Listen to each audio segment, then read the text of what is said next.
Paragraph number 23 اس میں justice ارباب محمد طاہر صاحب لکھتے ہیں کہ وفاقی حکومت الیکشن کمیشن کی طرف سے بلدیاتی انتخابات کے انعقاد کے لیے جاری شیڈول سے واقف تھی، تاہم 19 دسمبر کو میونسپل کارپوریشن کے ایڈمنسٹریٹر کی طرف سے دیے گئے غیر مصدقہ اعداد و شمار اور معلومات کی بنیاد پر نوٹیفیکیشن جاری کیا گیا۔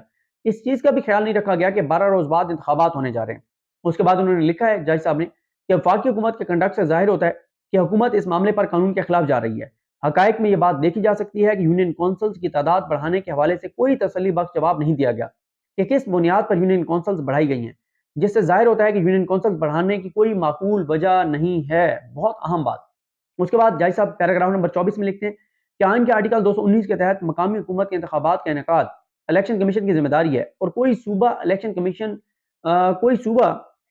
اس حوالے سے الیکشن کمیشن کو ڈکٹیٹ نہیں کر سکتا۔ آئین کے آرٹیکل 220 کے تحت انتظامی حکام کی ذمہ داری ہے کہ وہ الیکشن کمیشن کی مکمل معاونت کریں، یعنی جنہوں نے الیکشن کمیشن کے ساتھ معاونت کرنی ہے انہیں کے فیصلے کو الیکشن کمیشن اس سے انفلوئنس ہو رہا ہے اور انفلوئنس ہو کے اور الیکشن کمیشن جناب الیکشن ملتوی کر رہا ہے۔ اس کے بعد پیراگراف نمبر 25 میں لکھا گیا کہ عدالتوں کی ذمہ داری ہے کہ الیکشن کمیشن کو آئینی تحفظ فراہم کریں۔ اگر صوبائی یا وفاقی حکومت اپنی قانونی حیثیت سے آگے بڑھے یا انتظامی اتھارٹی مقامی حکومت کے بے اختیار کرے تو ایسا عمل آئین کے آرٹیکل 140A کے غلط استعمال کی مشق ہوگی۔ یہ یعنی جو بلدیاتی ادارے ہیں ان کو جو اختیارات استعمال ہیں، اگر ایگزیکٹو یا کوئی بھی ان اختیارات کو محدود کرتا ہے، ان اداروں کو بے اختیار بناتا ہے، تو یہ آئین کی خلاف ورزی ہے۔ اس کے بعد انہوں نے لکھا ہے کہ اس عمل کو اور اگر ایسا ہوتا ہے تو عدالت اس عمل کو کالعدم قرار دے سکتی ہے۔ مقامی حکومت آئین کے تحت حکومت کا تیسرا ستون ہے۔ مقامی حکومت نچلی سطح پر شہریوں کی زندگی کے معاملات پر براہ راست اثر انداز ہوتی ہے۔ یہ صوبائی اور وفاقی حکومتوں کی بنیادی ذمہ داری ہے کہ مقامی حکومتوں کے نظام کو یقینی بنائیں اور سیاسی، انتظامی اور مالی ذمہ داری کا نظام بنائیں۔ آئین کی ان شقوں سے فرار ممکن نہیں ہے۔ اس حوالے سے انہوں نے سپریم کورٹ کے جو 3 فیصلے ہیں ان کو بھی وہاں پہ کوٹ کیا ہے کہ وہ فیصلے کیا کہتے ہیں۔ پیراگراف نمبر 26 میں کہا گیا کہ ان حقائق کی روشنی میں الیکشن کمیشن کا حکم اور نوٹیفیکیشن قانونی طور پر باقی نہیں رہ سکتے اور کالعدم قرار دیے جانے کے قابل ہیں۔ پیراگراف نمبر 27 میں لکھا گیا ہے کہ جو مختصر حکم عدالت نے جاری کیا تھا اس کی تفصیلی وجوہات یہی ہیں جو اوپر بیان کر دی گئی ہیں۔ میں نے تو آپ کے سامنے 18 سے آن ورڈ پڑھا ہے نا، اس سے پہلے بھی 17 پیراگرافس ہیں۔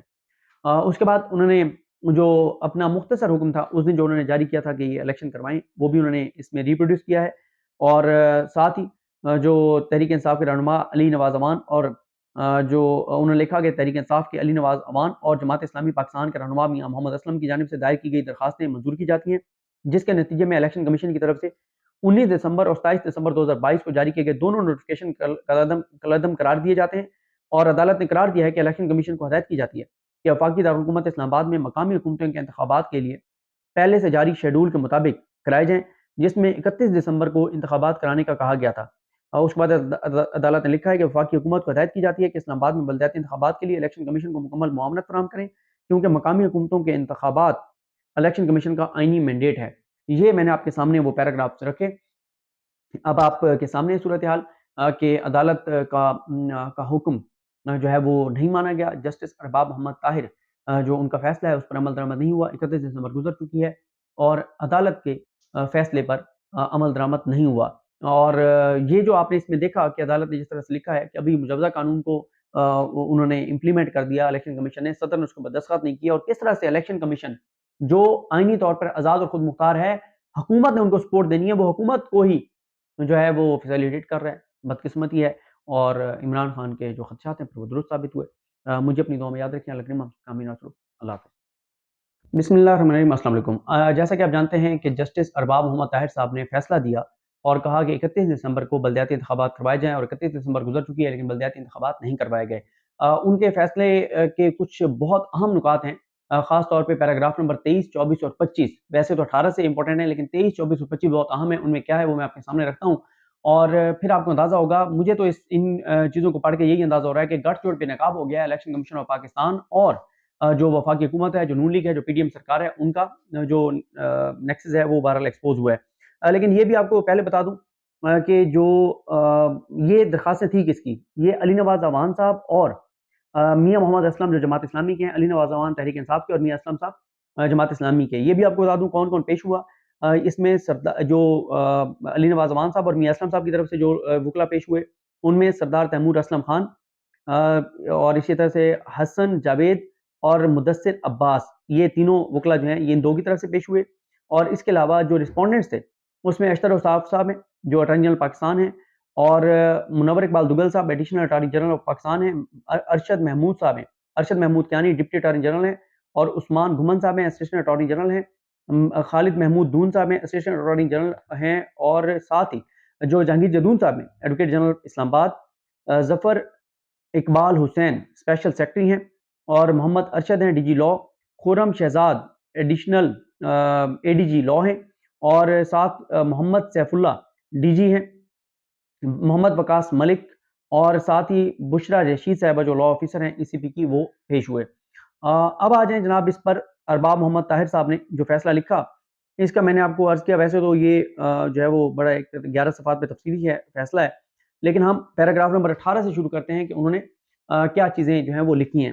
اس میں جسٹس ارباب محمد طاہر صاحب لکھتے ہیں کہ یہ معاملہ اسلام آباد ہائی کورٹ نے الیکشن کمیشن کو بھجوایا تھا، تاہم الیکشن کمیشن کی طرف سے دیا گیا حکم ان شکایات پر بالکل خاموش ہے جو درخواست گزاروں کی طرف سے ریٹ پیٹیشن میں کی گئی تھیں۔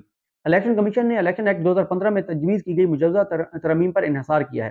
الیکشن کمیشن نے اپنے حکم میں درخواست گزاروں کی ان شکایات کے بارے میں ایک لفظ بھی اپنے حکم میں نہیں لکھا جو شکایت گزاروں نے اس عدالت میں دائر کی گئی پیٹیشنز میں کی تھی۔ اس کے بعد ارباب محمد طاہر صاحب لکھتے ہیں کہ الیکشن کمیشن نے اپنے فیصلے میں صرف یہ لکھا ہے کہ آئین کے آرٹیکل 75 کے تحت بل صدر پاکستان کو بھجوا دیا گیا ہے۔ حالانکہ یہ آگے بھی انہوں نے لکھا ہے کہ جب ہوا یہ پہلے انہوں نے جب انہوں نے جو یونین کونسلز کی تعداد بڑھائی اور ایک نوٹیفکیشن کیا، اس پہ الیکشن کمیشن نے کہا کہ جی ہم اس کو نہیں مانتے، اور انہوں نے کہا یہ الیکشن ہوں گے اپنے وقت پر۔ پھر انہوں نے کیا کہ انہوں نے جو بلدیاتی قانون ہے اس میں ترمیم کی، اس کے لیے قومی اسمبلی سے انہوں نے بل جو ہے وہ بلڈوز کروایا، وہاں سے پاس کروایا، پھر انہوں نے سینٹ کا اجلاس صدر کو کہا جی بلانا ہے، صدر نے جو ہے وہ نہیں بلایا، پھر انہوں نے ریگولیشن بھیجی چیئرمین سینٹ کو صادق سنجرانی صاحب، آپ کو پتہ ہے وہ بھی ان کے ساتھ مل کے کھیل رہے ہیں کیونکہ اس وقت صادق سنجرانی صاحب کو لانے والوں نے ہی ان کو مسلط کیا ہے، تو پھر انہوں نے اجلاس بلا لیا۔ اس میں پھر اس کے اوپر میں آپ کو بتا چکا ہوں کہ مستنواز کھوکھر صاحب نے جو ٹویٹس کیے تھے، اور جماعت اسلامی کے جو سینیٹر ہیں مشتاق صاحب، انہوں نے جو ٹویٹس کیے تھے وہ میں آپ کے سامنے رکھ چکا ہوں، لیکن انہوں نے قومی اسمبلی سے بل پاس کروانے کے بعد سینٹ سے پاس کروانے کے بعد صدر کو بھیجا، صدر نے ابھی تک دستخط نہیں کیے، جب تک صدر دستخط نہ کرے وہ قانون نہیں بنتا، وہ مجوزہ قانون ہوتا ہے۔ اس کے بعد جسٹس ارباب محمد طاہر صاحب نے یہ لکھا ہے کہ وفاق اور الیکشن کمیشن ریکارڈ سے یہ بات دکھانے میں ناکام رہے کہ صدر پاکستان نے اس بل پر دستخط کر دی ہیں اور وہ قانون بن چکا ہے۔ اس کے بعد انہوں نے لکھا ہے کہ الیکشن کمیشن نے جن مجوزہ ترمیم پر انحصار کیا ہے وہ قانون کے تحت قابل عمل نہیں ہے۔ اس کیس میں وہ کہتے ہیں وہ قابل عمل ہی نہیں ہے کیونکہ ابھی تک وہ قانون نہیں بنا۔